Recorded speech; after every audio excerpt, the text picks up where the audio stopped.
Ethan Cole's phone vibrated violently across the silent apartment, a sudden intruder in the middle of the night that jolted him fully awake.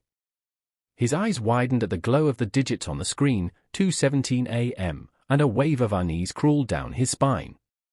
There was no caller ID, no name, only a single text that seemed impossibly deliberate: "You have 6 hours.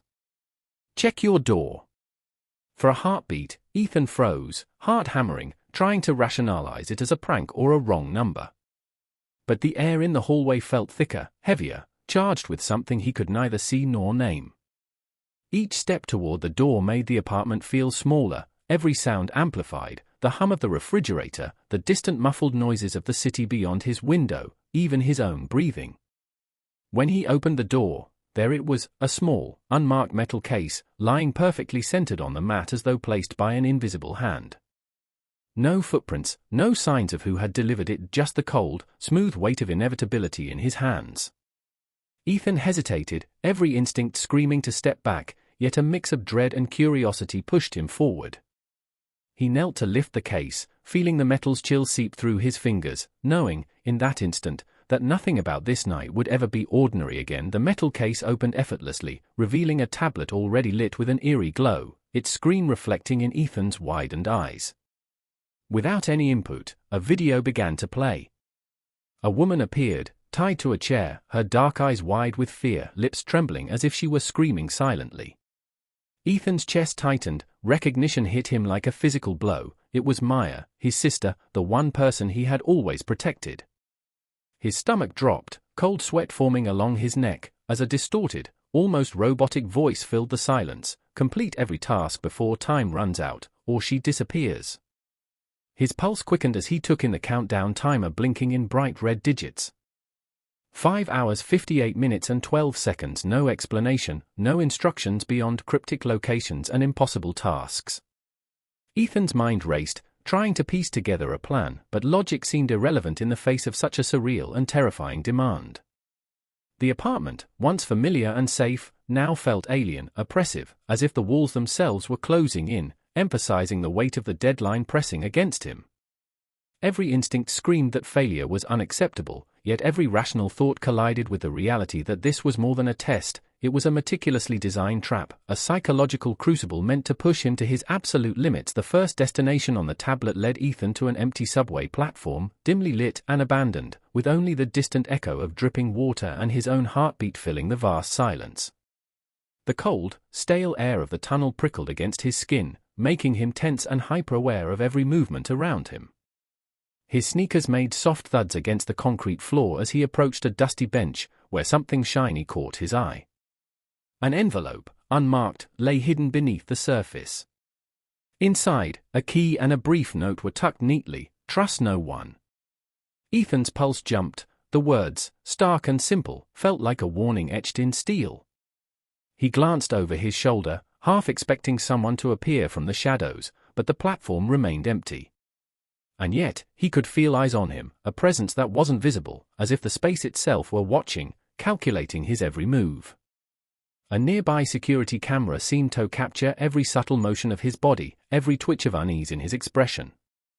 Each step he took forward felt like traversing a tightrope strung across an abyss, a single misstep promising consequences too severe to imagine. The weight of the task, the looming timer, and the vulnerability of Maya pressed down on him with relentless intensity. As the night wore on, each task became increasingly perilous, testing Ethan's physical skill, intellect, and nerve in ways he hadn't anticipated. He moved through alleyways, crowded streets, and abandoned buildings, retrieving locked briefcases and placing them in seemingly random locations, each step more dangerous than the last. It became clear that whoever orchestrated this mission had an intimate knowledge of his routines, habits, and weaknesses. Messages arrived immediately after each completed task, almost as though he was being observed in real time. Every pedestrian seemed suspicious, every shadow threatening, every sound amplified to a point of paranoia. The tablet's countdown became a constant drumbeat in his head, louder with every passing second, relentless, merciless. His chest tightened as adrenaline surged through him, his hands trembled slightly as he realized that this mission was less about completing tasks and more about stripping him bare, exposing his fears, forcing him to confront vulnerabilities he had spent years suppressing. Time was no longer a linear measure but an oppressive, ever-present entity, pushing him closer to the edge of panic. By the fourth task, clarity gave way to confusion, and confusion to a gnawing dread. The locations on the tablet, initially seeming random, began to reveal a pattern of haunting significance. Each place was tied to memories he had long buried, failed attempts, regrets, moments of weakness he had hoped were forgotten. Ethan's stomach churned as he realized this was never about skill or speed. It was about forcing him to confront his own past, to measure his worth against his decisions and mistakes. The psychological weight of this revelation pressed down on him like a physical force. The air around him seemed to grow heavier, oppressive, the streets and buildings eerily reflective, holding echoes of his own history. Every choice became agonizingly deliberate, every hesitation a potential failure. Ethan began to understand that this was a game of endurance, of mental fortitude, of confronting the parts of himself he had always tried to escape.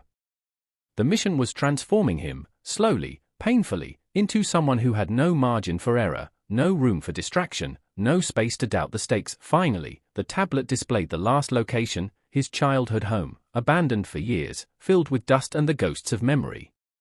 Every step he took echoed like the drumbeat of inevitability, every movement amplified by the emptiness surrounding him. The tablet lit up again, simple yet devastating. Final task, choose. 2 doors, stark and unyielding, stood ahead. One read, "Save her," the other, "Save yourself." His hands shook, his heart beat loud enough to echo in his own ears. A faint, deliberate breathing sounded from somewhere deeper in the house, a subtle reminder that someone alive awaited the outcome of his choice. The weight of everything, the failed moments, the fears, the guilt, the responsibility, pressed on him, making every step toward the doors feel like crossing a battlefield without cover. Every instinct screamed urgency, yet thoughtfulness demanded caution. The timer blinked down, 2 minutes and 11 seconds. Ethan's entire body was taut, nerves straining, every sense honed to a razor's edge, knowing that this choice would define everything and leave no room for reversal. Ethan made his choice, stepping through the door with a heart hammering like a war drum. Darkness swallowed him momentarily before the lights flickered back on, revealing a room eerily still, devoid of life. Maya sat there, untouched, a fragile presence in the otherwise empty space. Relief surged briefly before a new horror settled in, the air shifted, and behind her, a figure emerged. Ethan froze. The resemblance was impossible, uncanny, it was him.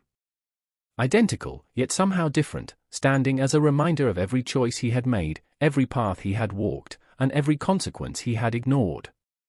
The tablet replayed every movement, every decision, every task completed in excruciating detail. The voice, calm now, echoed with a chilling finality, deadline reached. Relief, terror, and disbelief collided in Ethan's mind, leaving him paralyzed. The mission had never been about saving Maya or even himself, it had been a confrontation with truth, with memory, with the undeniable consequences of choices made and choices avoided. And now, faced with the impossible reflection of himself, he realized that the trial was far from over, it had only just begun.